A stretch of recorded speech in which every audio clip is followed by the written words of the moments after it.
Hello everyone and welcome back to Let's Play Banjo-Kazooie. And the last time we started off the game, and now welcome to Mumbo's Mountain. There are 3 new moves to learn in this world. Find my molehills and I'll explain. So now that we're in the game proper, Banjo-Kazooie is a collectathon. But in more of a way than, say, the Mario games usually are, there's a lot more objects to find per world if we want to get everything. Yippee, you saved me! Gruntilda has imprisoned 5 of us Jinjos on each world.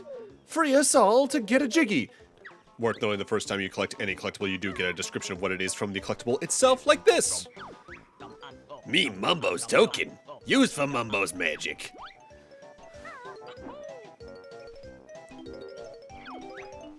I'm a note, 1 of 100 on each world. Collect us to open the note doors.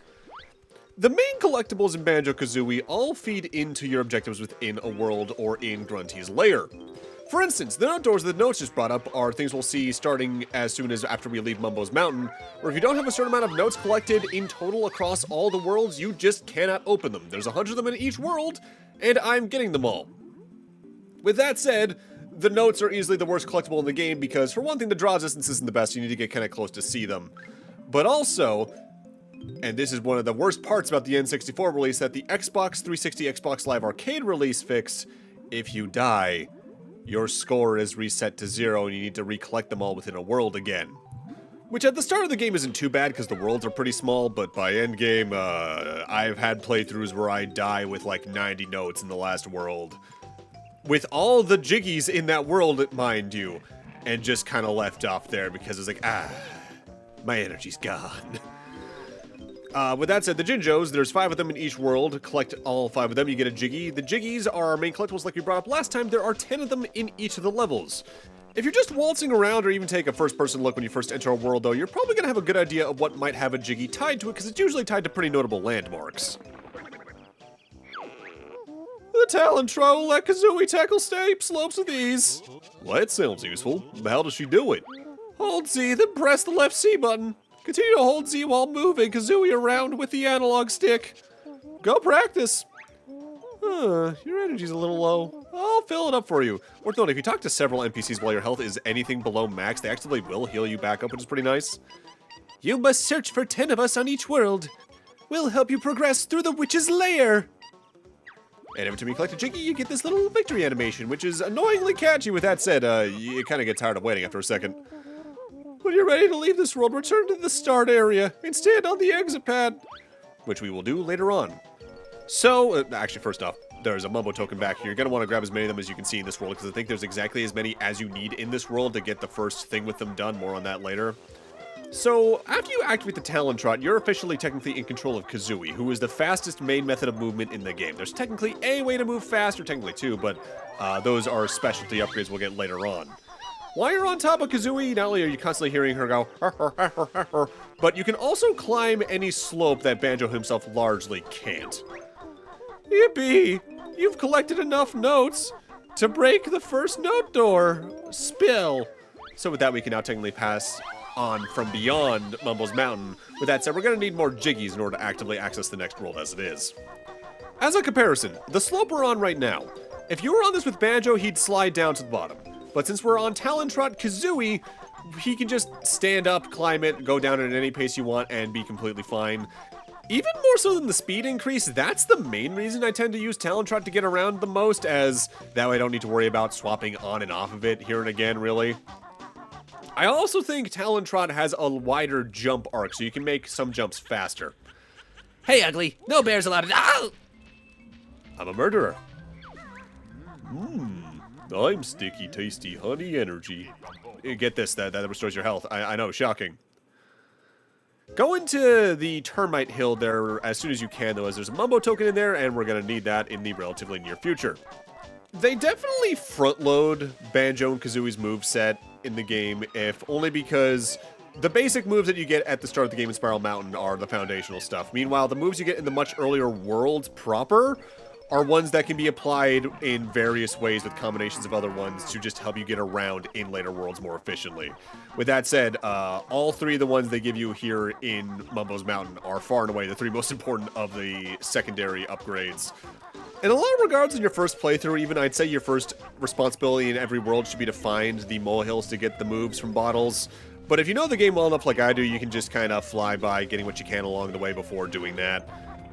There is technically a way to start the game with all the moves by default, but that's technically a glitch that I'll talk about in a few moments. I call this the Beak Buster. Jump into the air and press Z to send Kazooie slamming hard down to the floor. I don't like the sound of that, Banjo. Get used to it, Nest Girl. You'll be using it a lot. So this is effectively Banjo-Kazooie's ground pound out of Mario 64. You can use it to destroy certain things like these huts, which will either drop 5 notes, an enemy in some cases, and I think there's a Jiggy once you destroy either the one that's in the far distance specifically, or all of them. I've never been too certain on that. We're the eggs. Kazooie can learn to use us as ammo. More on that in a few moments once again. But yeah, there is a glitch in the game that's, I think, nowadays known as FFM, where when you're right near the end of the game, there's a way to die in an endgame sequence and get a game over. And then you can load the game, and it effectively loads a specialty save file if you load a new game like that. And you start with all your moves. There's a more precise, spoiler-filled explanation of it that I'll probably link in the description below. But it's interesting, and I've done a playthrough or two like that, and it is fun, but I don't really mind going out of my way to get the moves again, especially considering most of the worlds are structured in such a way where if you know where they are, the molehills are very easy to reach quickly. Especially considering by the time the worlds get large enough, there's no more new moves to learn, really. Now, the giant skull-shaped hut in the background a moment ago actually had another Jiggy we just got, and there's already another one right here. Due to the small nature of this world, it's very easy to get this entire world done in, at times, less than 10 minutes, but I've basically averaged about 15 over the years. There's a couple of other things we can get done up there, but we either A, need more Mumbo tokens, or B, we need to get the next move. Along the way, though, just make sure you grab the notes around here. Largely, the game tends to place notes in groups of 3 to 5, 3 and 4 on average. Even if the 4 may be a little bit spread apart. Technically speaking, this is something that would be carried into the sequel, Banjo-Tooie, where they actively truncate how notes work, but I'll save that conversation for when we eventually get to Banjo-Tooie, and God knows how long, because I really don't want to revisit that game anytime soon for reasons. There's our honeycomb piece. Every single main world in the game has 2 honeycomb pieces hidden within it. Usually they're easy to find in early game, but even by mid-game, they start getting pretty devious before they place those. This Conga's tree, be it bare with oranges. How very specific, my weakness to citrus. Before we deal with Conga, though, climb his tree and steal his orange. Hey, that Conga's orange. Put it back. Yum. Oranges are nice. Our first goal here is to have Conga hit all these orange switches that are placed around his tree. You need to be standing right on top of one and just bait the shot over to it. You might take a dumb hit or so doing that, but it's pretty common for that to happen. Conga, good shot. Clever bear find Conga's gold. And that's already Jiggy number, what, 6? Yeah. We need to get the orange from Conga's tree to feed this monkey here in specific. Oh, Chimpy like Conga's orange. Chimpy help fat bear and bird. I'm not fat. I'm burly. And there's Jiggy number 7. And we can see our next molehill up there, so it's already time for our final move here. I'm glad they actively tell you how many moves are within a world, by the way, because that actively helped young me when I first played this a lot. Well, quote-unquote young. I played this when I was young, at least compared to current me, but I was a lot older than a lot of other people who played this when I first played it. That right there is what's known as a witch switch. By pressing one of those in any given world, it spawns a Jiggy in Gruntilda's lair. That's where the other 9 are in Gruntilda's lair by definition, because we got the first one last time. They're at times hidden pretty well, other times they're pretty out in the open. Depends on the world, really. Time for the buzzer to learn the ancient ways of the egg. I'm listening, Beetle Breath. Hold Z, then press the top C button to shoot an egg out of your mouth. Hey, sounds cool. Anything else? Sure. Press the bottom C button instead, and you can shoot them out from behind. Sheesh, sounds painful. I wish I'd never asked. Bird Brain can carry 100 eggs in her backpack. Oh, and you can also use the control stick to aim while you are crouching. Exciting, huh? Ah, you've learned to use the eggs. Here's 50 to practice with. Get used to this, we're gonna use it a lot. Whoa, Banjo, there's nothing more I can teach you on this world. You use the Talon Trot the most, I'd say, on a given playthrough out of all the moves you get in Mumbo's Mountain, but the eggs are right behind it, followed by the Beak Buster. Me safe here. Bear can't hit Conga. Yes, I can. Egg hurt Conga. The aiming with the eggs is definitely a little imprecise, because you rotate so broadly with the N64 analog stick, and you can make it a little more precise by holding down the R button, like with turning underwater. But, when I'm trying to actively aim at something long distance, I really don't like shooting eggs in this game. Bear beat Conga. Me give prize to Bear. And there's Jiggy number 8. And over here we also got the other 2 ingredients we need for the last 2 Jiggies in this world, so we're already almost done with Mumbo's Mountain. Because we needed the eggs in order to get 1 Jiggy, and we needed the 5th Mumbo token to get the next. Our next destination is all the way back up at the top. Now, the entire LP at the moment is edited, but I might go back and actively speed some sections up here and again. I'm not sure at the moment, because there's going to be moments like this where I am just walking from one destination to the next. I largely try to take care of things as efficiently as possible in this, but there's times where it's just kind of hard to do things depending on what I mess up on along the way. We Juju, Mumbo's totem pole. Feed us with nice blue stones. This is sort of an additional 2-in-1 tutorial for the eggs that teaches you A, how to lead your shots a little better in the case you're trying to aim into something moving, and B, if you see a hole in level design, usually shooting an egg into it will do something. With that said, before you take care of the totem all the way, make sure you jump on the final layer of it and then do a backflip to grab the second honeycomb piece for this world. So with this, we only have 1 more Jiggy left to go, and then we're done in Mumbo's Mountain. Speaking of which, let's go finally meet Mumbo.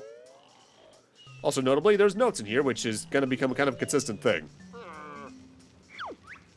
Me Mumbo, best shaman in all game. Get out Banjo and Filthy Feathered One. Watch it, hot boy. Mumbo's magic tokens hid by Witch. Find tokens and Mumbo help you.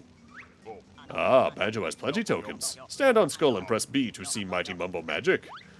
Before we do that, though, I want to A, get these specific notes, and then jump on this spire to the right here. While not every world in the game has a Mumbo hut, every Mumbo hut has at least 1 spire that's not a torch, and you can use it to jump up to the attic here and get some items. Sometimes it's eggs, sometimes it's other collectibles, sometimes it's notes. You always want to check up here just to be safe, though, anytime you can enter it. Let's transform with the B button, why don't we?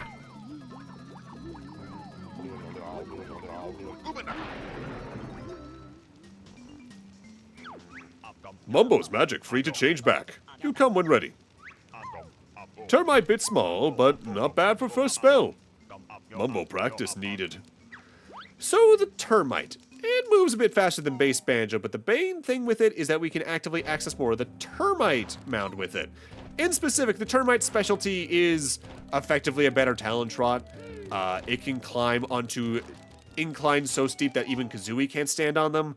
With that said, there's not many times that happens because you can only use a transformation like this within the world you find it. So, while this might seem like an interesting toolkit thing, we're only using it here in Mumbo's Mountain. And there's a part of that I think is a little bit of a bummer because it could have been interesting to use these transformations maybe a bit like Shantae's dances in those games to add extra platforming utility. But at the same time, I do appreciate that every world has its own little flavor of thing going on in that regard, and blending it too much would have also led to what Banjo-Tooie does, and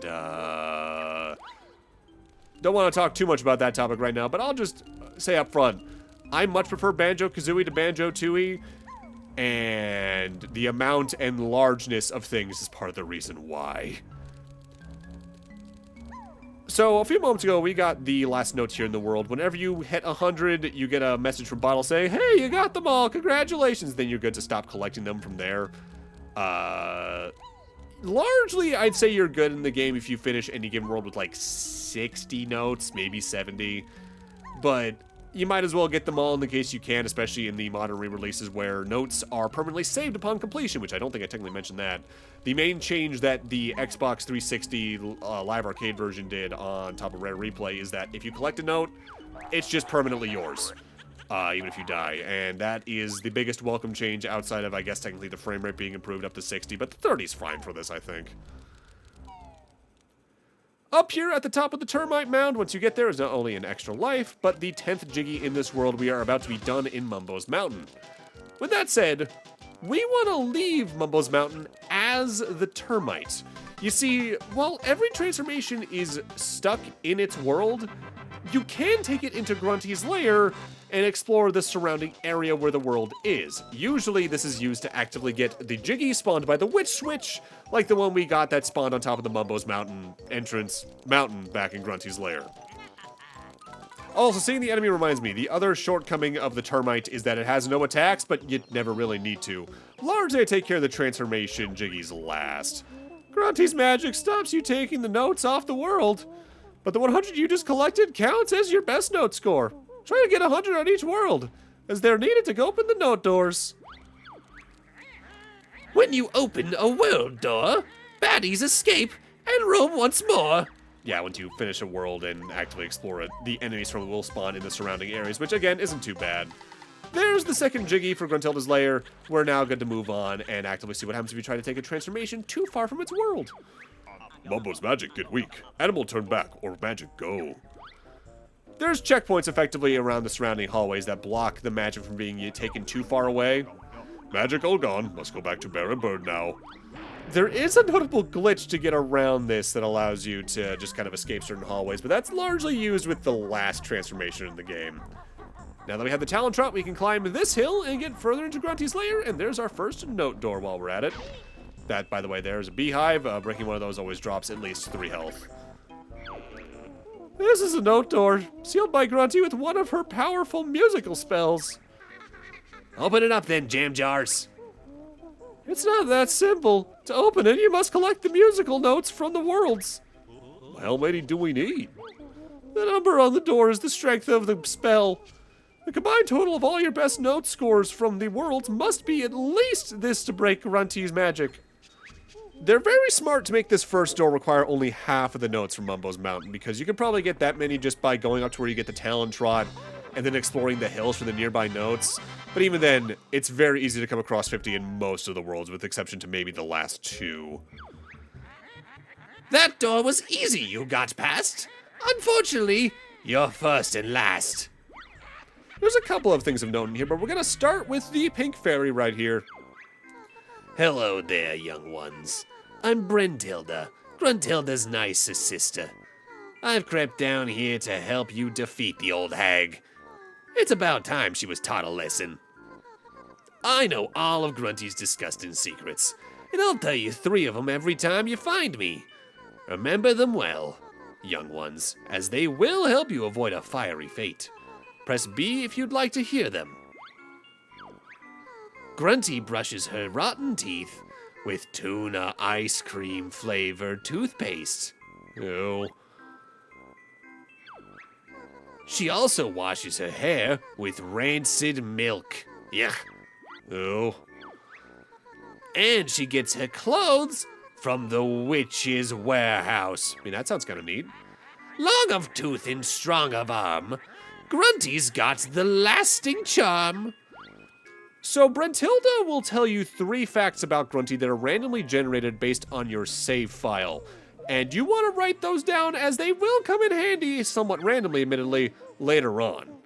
To root pieces you've already put down, press the down C button. But once the picture's complete, all the pieces are stuck there permanently.